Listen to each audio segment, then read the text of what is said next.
नमस्कार दोस्तों, स्वागत है आप सभी का हमारे YouTube चैनल पर। आज हम क्लास 6 साइंस के चैप्टर 6 मटेरियल्स अराउंड अस पर डिस्कशन करेंगे।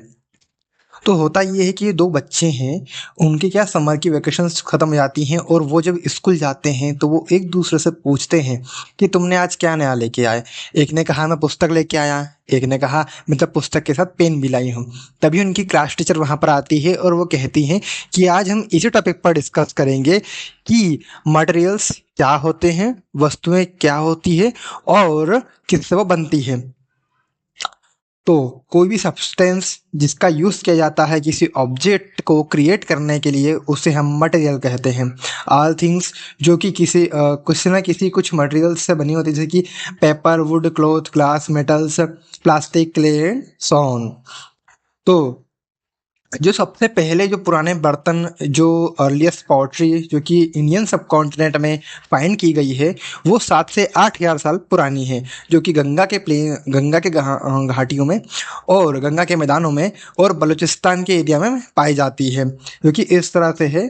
इसी के बारे में देखा गया है, ये बता रहा है कि पुराने समय में भी जो है इस तरह के बर्तनों का इस्तेमाल किया जाता था। अब हम मटेरियल्स ग्रुप कैसे करें, तो एक एक्टिविटी दी है, इसका आप स्क्रीनशॉट लीजिए और उसे समझ लीजिए, या आपको एक्टिविटी परफॉर्म करनी है। तो ग्रुप करने के जो मेथड है ऑब्जेक्ट्स को अरेंज करने की ग्रुप्स में, उसे हम क्लासिफिकेशन करते हैं। यानी कि हमारे पास मान लीजिए बहुत सारी चीज़ें हैं, तो कुछ चीज़ें एक टाइप की होगी, कुछ चीज़ें अलग टाइप की होगी।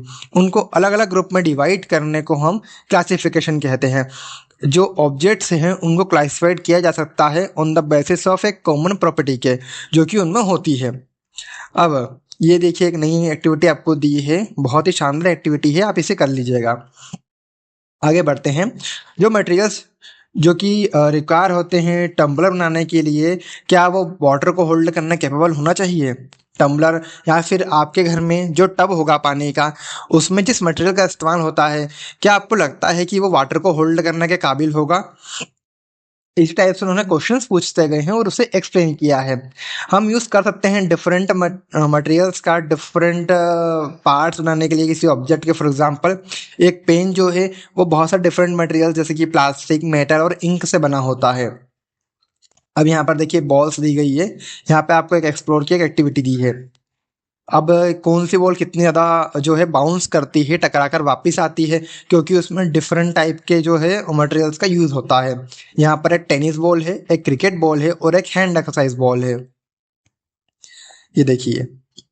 अब फॉर एग्जांपल जो हमारा किचन है, उसमें हम यूजली उन चीज़ों को स्टोर करते हैं और इस तरह से करते हैं कि हमें एक टाइप की सारी चीज़ें एक जगह पर मिल जाए। फॉर एग्जांपल, जैसे कि मसाले हैं, मसालों को हम एक शेल्फ में रखते हैं। उसके बाद अगर हमने खाना बनाया है, तो जहाँ रोटियां होगी वहाँ सब्जियां भी साथ में रखते हैं, ताकि अगर कोई व्यक्ति खाना खाने आए तो उसे बार बार इधर उधर ना होना पड़े। तो हम इनको बेसिकली जो है अलग अलग डिवीजन मतलब डिवाइड कर देते हैं। अब डिफरेंट प्रॉपर्टीज ऑफ मटेरियल्स क्या है, आइए हम वो देखते हैं। तो मटेरियल्स जिनका लुक जो है डिफरेंट होता है एक दूसरे से। For example, freshly cut would जो है, जो कि अनपॉलिश होती है, उसका एक अलग अपेयरेंस होता है और वो डिफरेंट होती है आयरन से, यानी कि लोहे से। ये है ना, उनकी खासियत होती है, उनकी प्रॉपर्टीज होती है। आइए उन्हीं प्रॉपर्टीज को हम जानते हैं। मटेरियल्स जो कि जिनकी जो है शाइनी सरफेस होती है, उन्हें कहा जाता है कि उनका एक लस्ट्रस अपीयरेंस है, उनका यानी कि एक चमकीला जो है अपीयरेंस है। सच मटेरियल्स जिनमें लश्कर होता है, उन्हें हम मेटल्स कहते हैं। एग्जाम्पल्स ऑफ मेटल जो है उसमें आते हैं आयरन, कॉपर, जिंक, एल्यूमिनियम और गोल्ड। हाउएवर सब मेटल्स जो है वो उनका जो लश्कर है उससे वो लूज कर देते हैं और जो है डल दिखते हैं, हमें डल लुक अपना लेते हैं, यानी कि थोड़ा गंदे गंदे से दिखते हैं। और वो इस प्रकार इसलिए दिखते हैं क्योंकि उन पर इफेक्ट होता है एयर और मॉइस्चर जो कि हवा में मौजूद होता है उसका। इसी कारण जो हमने नोटिस किया होगा कि जो नए बर्तन होते हैं वो ज़्यादा चमकदार होते हैं बजाय पुराने बर्तन के। नॉन लस्टरस मटेरियल वो मटेरियल होते हैं जिनकी शाइनी सरफेस नहीं होती है। For example, paper, would, rubber, jute etcetera. आपने सुना होगा कि हर चमकदार वस्तु जो है सोना नहीं होती है। तो जो सारे मटेरियल्स जो है वो जिनकी चमक होती है वो मेटल्स नहीं होते हैं। कुछ मटेरियल्स पे जो है कुछ एक थिन लेयर चढ़ाई जाती है प्लास्टिक वैक्स की या किसी दूसरे मटेरियल की, ताकि वो जो है चमकदार दिखे। अब कौन कौन से मटेरियल्स हार्ड होते हैं और कौन कौन से मटेरियल सॉफ्ट होते हैं, आइए हम उसे देखते हैं।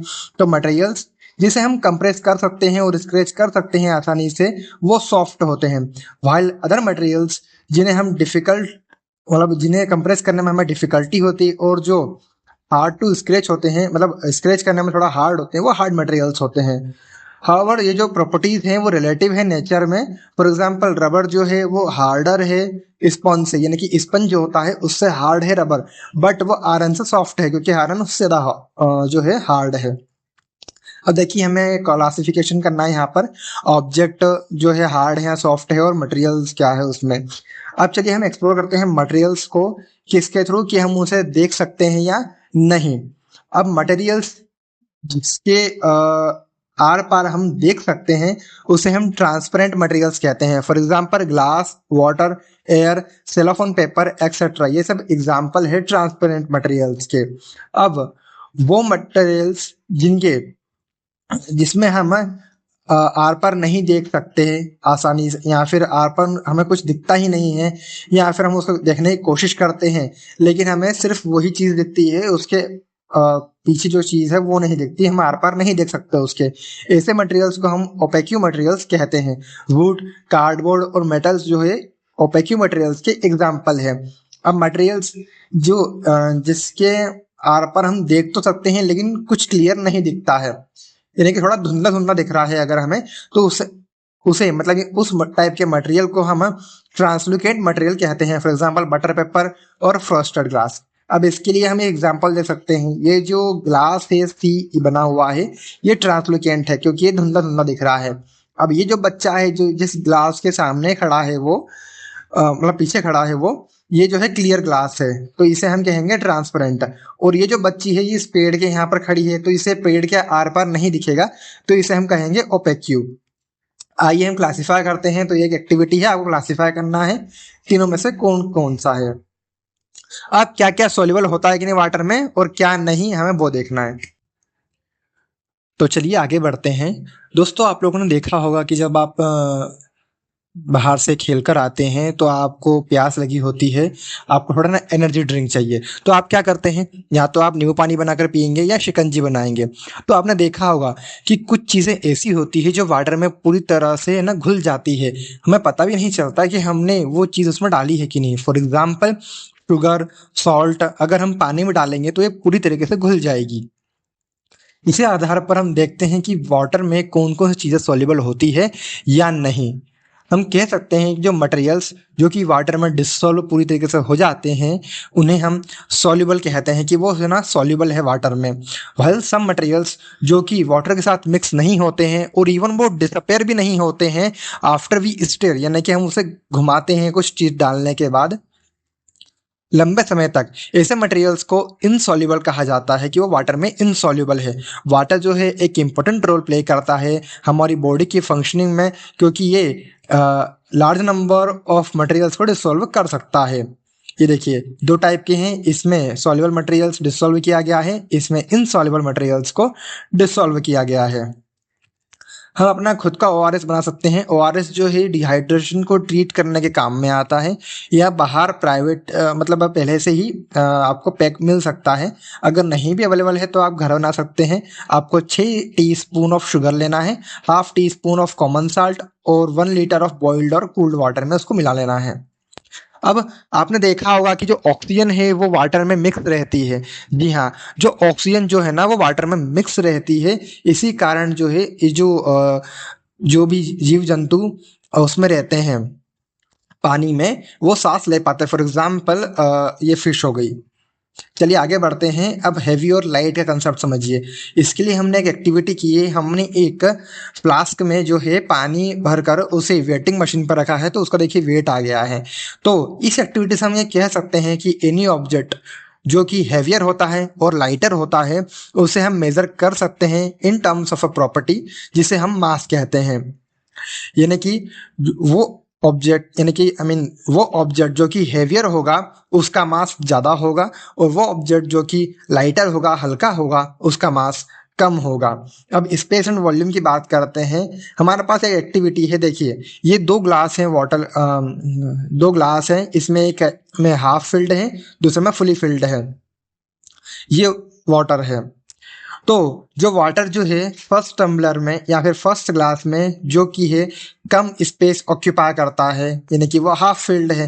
तो इससे क्या हमें समझ में आता है कि जो वॉल्यूम ऑफ वाटर है जो कि फर्स्ट टम्बलर या फर्स्ट ग्लास में जो है वो कम है, यानी कि फर्स्ट ग्लास का वॉल्यूम जो है वो कम है than the water in the other tumbler, यानी कि जो वाटर है इस टम्बलर में या इस ग्लास में उससे कम है। तो जो स्पेस ऑक्यूपाई की जाती है वाटर के द्वारा वो उसको रिप्रेजेंट करती है वॉल्यूम को। आपने देखा होगा कि जो आपने पानी की बोतल ली होगी पीने के लिए बाहर से, तो वो 1 लीटर 500 ml या 200 ml की आती है, तो उसी क्वांटिटीज लिखी रहती है। तो ये जो है वॉल्यूम है वाटर का, कि वो बॉटल में कितना वॉल्यूम है वो बताता है। अब मैटर क्या होता है, अब मास और वॉल्यूम जो है वो टू प्रॉपर्टीज होती है जो हर मटेरियल्स के द्वारा प्रोसेस की जाती है। अब एनीथिंग यानी कुछ भी ऑब्जेक्ट जो कि स्पेस ऑक्यूपाई कर रहा है और उसका कुछ मास हो उसे हम मैटर कहते हैं।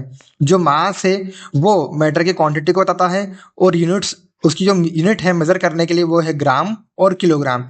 जो स्पेस ऑक्यूपाई की जाती है मैटर के द्वारा वो वॉल्यूम है, और उसकी जो यूनिट है मेजर करने के लिए वो है लीटर और मिलीलीटर।